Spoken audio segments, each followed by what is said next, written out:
Okay guys, welcome back to game number 2 now between Legends and the Warlords of TyRanT War number 2. We've got a losing, well, the home map of the losing team, which was of course the Warlords in that last one. And that would be Bagiofro, Riot, Fire and Slam. And they've chosen their map to be Islands as their home map. We can see, just to clarify, their islands, and it is a 4v4 with hidden civilizations. So civilizations were picked before the game, and they were hidden from the other team. But of course this is a water map, so the usual civilization is going to be chose here. And we'll see exactly who we've got. So that's the very south of the map, playing for the Legends in the grey. We have Jordan 23 in as the Japanese. Over to his left in the teal. My bad. Over to his right in the yellow, we've got the Viper playing as the Vikings. Up to the far, well, over to the far east of the map in the blue, we've got Cab playing as the Huns.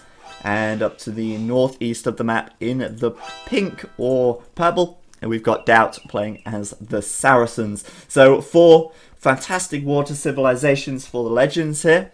We've got, of course, the Saracens, the Huns, the Vikings, and the Japanese. Fantastic water civs. The other team, the Warlords, over to the southwest of the map in the teal, we've got Riot playing as the Saracens. Over to the far left, far west of the map, in the red, we've got Fire playing as the Vikings. Up to the Fire's north, in the sort of northwest of the map, we've got Slam playing as the Huns. And up to the very north of the map, in the orange, we have Bagiofro playing as the Japanese. So, you know, both teams here going for pretty much the same civs. Well, exactly the same civs. Of course, Vikings, the obvious choice in this matchup, but of course Japanese Saracens as well. A lot of people think, oh, well, why Saracens, why Japanese? They are good water civs. Saracens, of course, with that faster galley firing bonus, which is always a good thing on the water. And down to the south, of course, in the with the Japanese, the cheaper eco buildings, meaning that they can save a little bit of wood and get up to the fuel age in a good time and get that galley rush going very quickly.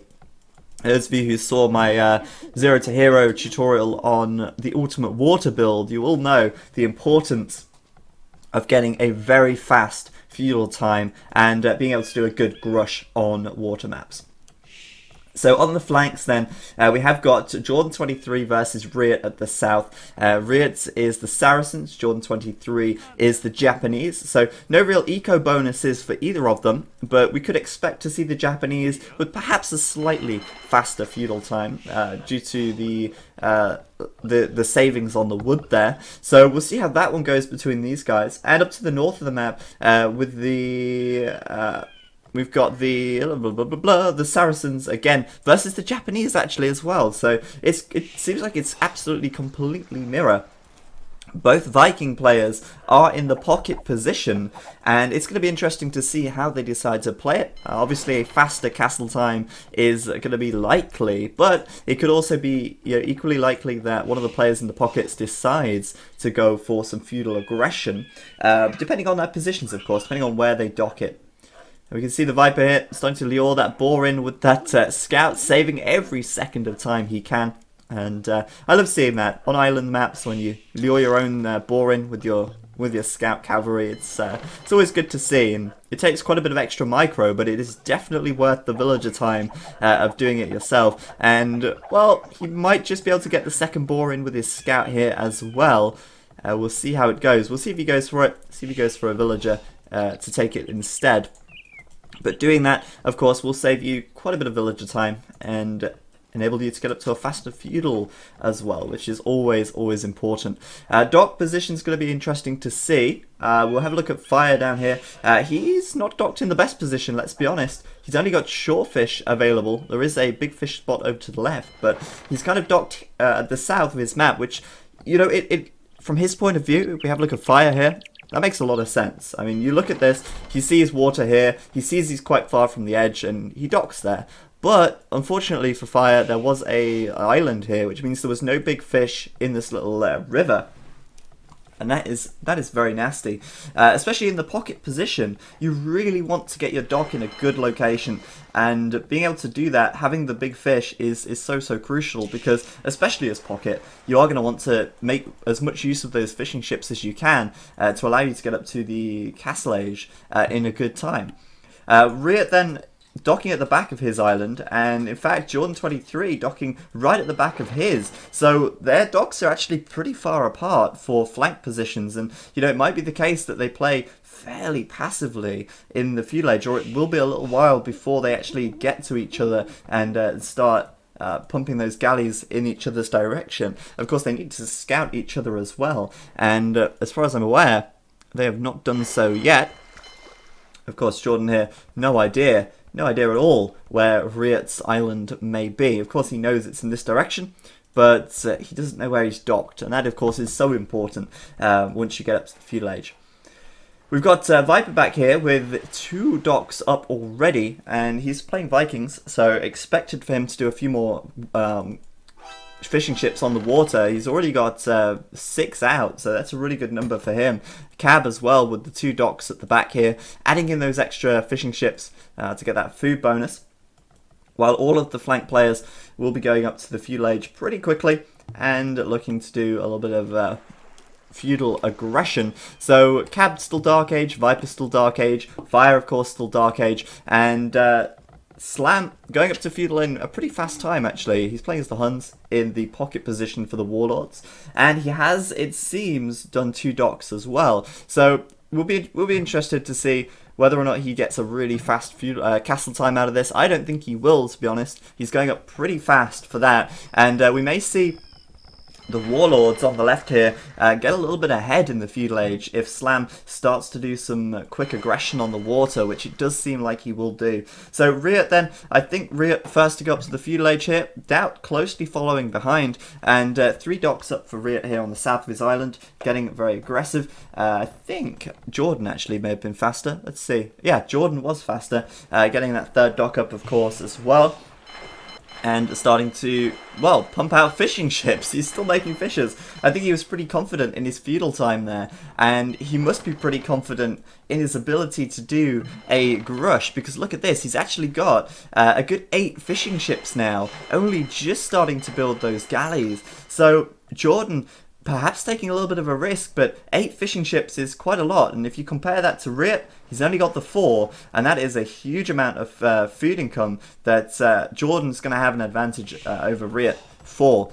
So that's pretty interesting, and I think that says a lot. That says Jordan is confident here, but he's got to be careful still. He really has to be careful. In fact, I think going to add in a 4th dock now as well, just to make sure that he can defend this, because obviously if those fishing ships go down, that is a big investment to lose. Riot just with 3 docks for now, and we'll see if he adds a 4th anytime soon. This villager could be the one to do it.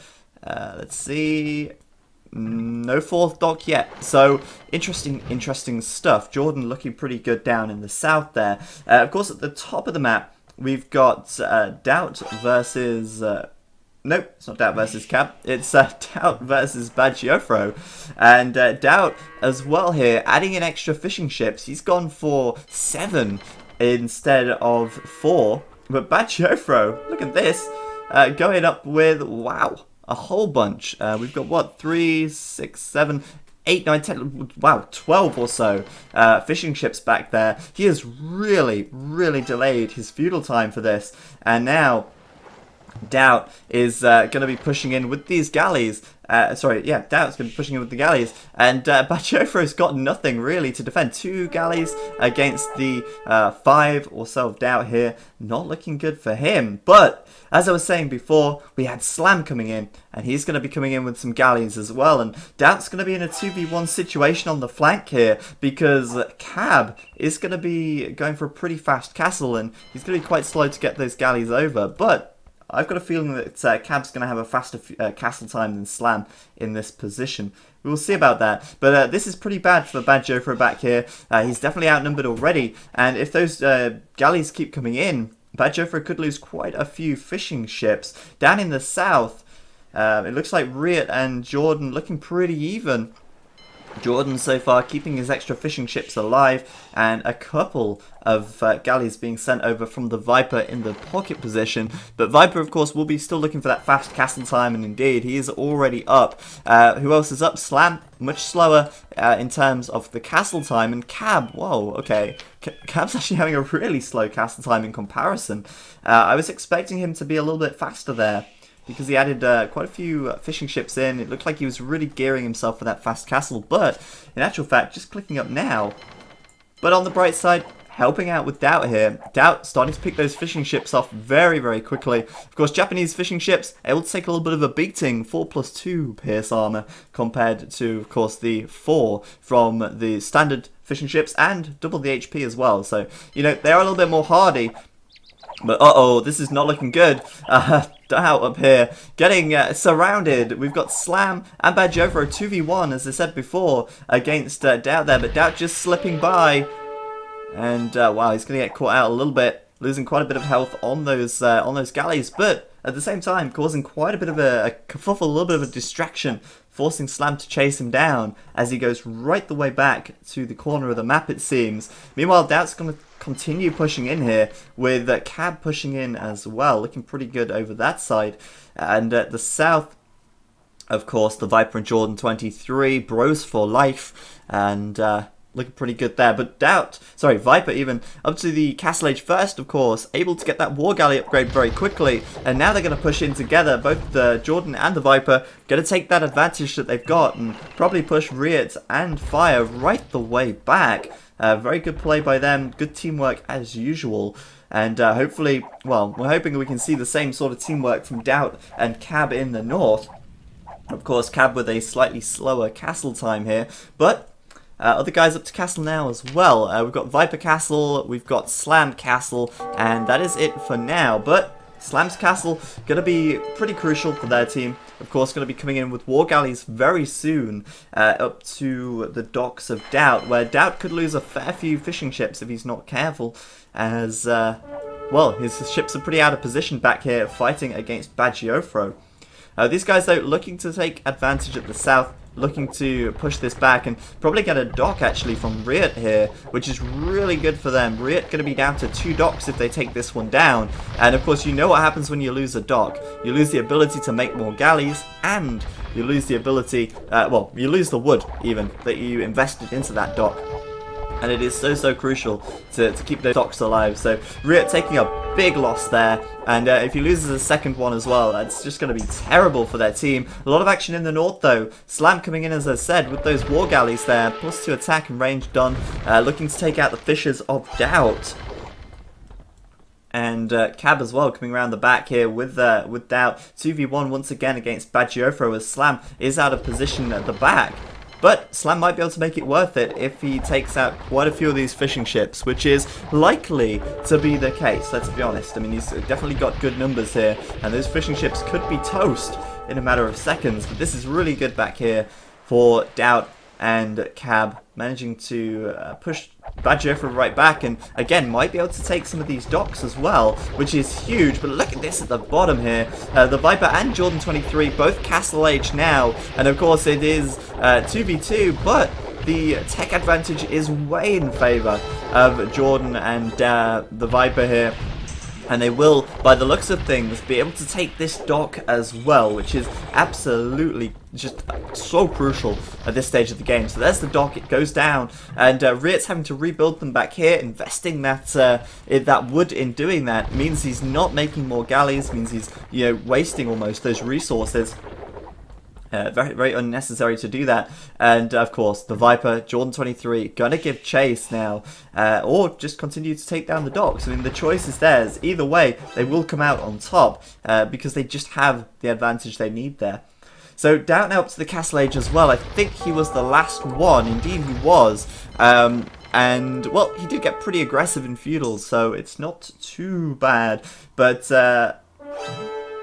he doesn't seem to have a whole lot of galleys on the water. You know, he's caused a bit of distraction, taking a couple of fishing ships down, which is important. But Doubt needs to really start pumping those galleys now, because it seems to me like Slam and Badjofro probably going to be coming out on top slightly here. Because obviously, you know, they've been castled for a lot longer. Slam's got this second TC, third TC up already, which is what Doubt is missing at the moment. So definitely going to have a slight advantage there. Bad Jofro and Slam going to have a slight advantage in the north, I feel. Whereas the Viper and Jordan 23 should have the advantage in the south, I say, as I catch them in full retreat. Rhea, surprisingly, managing to, you know, rally back together, it seems, and keep those galleys coming out now as he's added in those extra docks. But, you know, after losing 3 docks, definitely not a good position to be in, and he's adding in that second TC now as well, so managing to cope just fine for the time being. Numbers-wise, it's hard to say at a first glance, but it does seem like Jordan and the Viper do have the advantage here. Fire's definitely got a lot of galleys on the water, as the Viking player, you can expect that, but the numbers seem to be in favour of Jordan and the Viper here. Worth noting, Fire does have the +1 ship armor, but it's definitely not going to be enough, and you can see now as well, the players getting the ballistics upgrade very quickly. Definitely getting that upgrade very quickly. The university is coming up from all players here. It's so crucial that they do that. A little bit of eco-harassment from Slam as well. Nicely done. And Doubt and Cab holding on to the north pretty well as well. Once again, looking pretty good for the Legends here. Looking pretty good indeed. Cab and Viper doing a huge amount of damage. I'd say Cab's eco, at first glance, definitely doesn't seem as good as the Viper's though. I'd say Viper definitely has a few more villagers out at the moment. In fact, we can probably check that if we have a quick look there. It's changed. This is different in the user patch. Total populations, Cab actually well ahead of everyone else in total population. Viper a little bit further behind. In actual fact, Cab seems to have the better economy after all. He has more villagers out on the map. And he also has a little bit more military as well. So, you know, absolutely fantastic game from Cab so far. And I'm always happy to see Cab doing well because he gets flamed quite a lot. After the last game, last series, everyone was saying, oh, you know, Cab didn't play that well. But in honesty, he's a great player, and he's kind of proving that to us now. Score leader, and looking set to stay that way for the time being. Also, not even playing as the Vikings, he's playing as the Huns. So, that's saying something. Fight up in the north then, 2v1 it seems against Doubt. Cab needs to bring his units in quickly, Cab, come on. Let's do this. Doubt's going to have to retreat a little bit. But Cab's a little bit out of position as well back here. Going to be coming up from the side. It looks like they've got the numbers here to push this back. Very, very stalemate in the south as well. Viper seems to be losing quite a lot of galleys, but I think he's going Imperial actually. Let's have a quick look. Yeah, he's nearly Imperial. He is going to, yeah, a very, very fast Imperial from the Viper. Compared to the rest of the field, Viper up to Imperial very quickly. Going to be taking advantage, of course, of the Vikings' great eco with the free handcart and wheelbarrow. So, pretty fast Imperial time for him, looking to get those galleons out very quickly and perhaps be able to push an advantage here. But they're giving up quite a lot of space, quite a lot of water, and Jordan looks like he may lose a few docks, which is definitely, as we've said already, unfortunate, not recommended at any point to lose those docks. But there's the Imperial Age from the Viper now. And, well, we'll see what the reaction from Riot and Fire is going to be. Seems like retreat for now, but then you never know, they may turn around and go look for an advantage. But honestly, you've got to be very careful once the Viking player gets Imperial that quick. I mean, Galleon's going to be coming out very shortly. And that could be pretty devastating for the other team. Oh, up in the north, Cab and Dow here chasing down Slam. And other guys going up to Imperial Age. Well, we've got Jordan 23 very close to Imperial as well. Cab very close to Imperial. And that's quite impressive. The Legends here, we're going to have 3 Legends into the Imperial Age in a second. And we're only going to have 1 from the Warlords team. So that is quite something, and I actually feel like the Warlords, the Legends here, are going to get a huge advantage very shortly, as they're going to be pushing in with 3 Imperial players, and they know they've got the advantage here. They just know it. Viper just stopping to attack that house though. Definitely needs to move up a little bit and go for this. But look at all these docks in here. It's just oh, love getting the docks down. So Jordan 23 Imperial now as well. And that's 2 Imperial against 2 Castle in the south. That's pretty nuts. That's pretty huge. Cab up to the Imperial Age also. And the Legends getting ahead now with a good 800 average score lead. And those docks are just going to crumble very, very quickly. As their entire navy, the entire navies from the Warlords in full retreat, getting to the corner of the map. And trying to run away. Cab's just wanting to go back here. As he waits for that galleon upgrade to come in. I mean, Slam's got a good navy, but he definitely doesn't have the upgrades that Cab is going to have in a moment. He's obviously got the bracer upgrade done. He's got the ship armor done as well, which is more than Slam. And he will have galleon in just a second. So they're going to go back, get the upgrades, and then push straight back in. And there you have it. This dock's going to go down from Bad Jofro very, very quickly. Riet coming in though for a surprise attack against these guys. He's got a good number here, but against galleons, it's so difficult to fight that. If you're on uneven upgrades, it is always so difficult. Meanwhile, at the very south of the map, we've got the Viper and Jordan 23, of course, teaming up as usual, taking down the docks from fire. And, you know, that is pretty ominous for the Warlords here, because this is as well, remember, the Warlords' home map. They did choose this map, and now, well, not looking good. Bad Jofro's economy under a lot of pressure at the back. Slam's just getting up to the Imperial Age now, and you compare that to the timings of the Legends. They are so far in the lead at this stage. Doubt last one to go up, I believe, to the Imperial Age at any rate. Although saying that, Bad Jofro and Riet still castled for now. Pretty good stuff by these guys. Riet and Fire banding together once again, but they've got to be careful because they're in this little choke point. And if Cab comes in the middle and the Viper comes in the middle here, and these guys at the bottom come up, they're going to have a pretty hard time. And that's the GG, it seems. Bad Jofro saying it first, and I think, you know, it makes so much sense at this stage. Riet's island is surrounded by these galleons. That constant flood of galleons from the Viper coming in. Fire's nearly surrounded as well. Both Bad Jofro and Riet giving it up just there. Looks like Viper and Jordan 23 managing to take a huge victory in the south, and there's the GG from Slam and Fire as well. But, you know, both teams putting up a good fight. Seems like the Legends just had the advantage up in the north and in the south, and obviously once you get the advantage on both flanks, you can just push that and end up taking the game like they did do.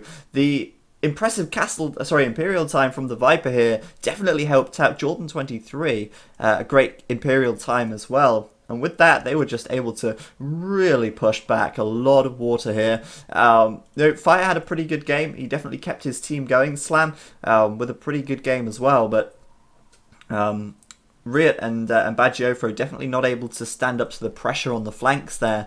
And once you lose your flank players, it's very difficult to really get back onto the water after that. You can see Riet here with just no docks at all. And how is he supposed to contribute to the fight? Even if he's got resources, if you can't get the docks up, if you're surrounded, it's pretty difficult. And obviously, Bad Jofro as well here, losing his docks as well. So, good stuff from Legends, making it 2-0. And that's a pretty good start for them. They're going to be happy about that. And the next map will be their home map as well. So,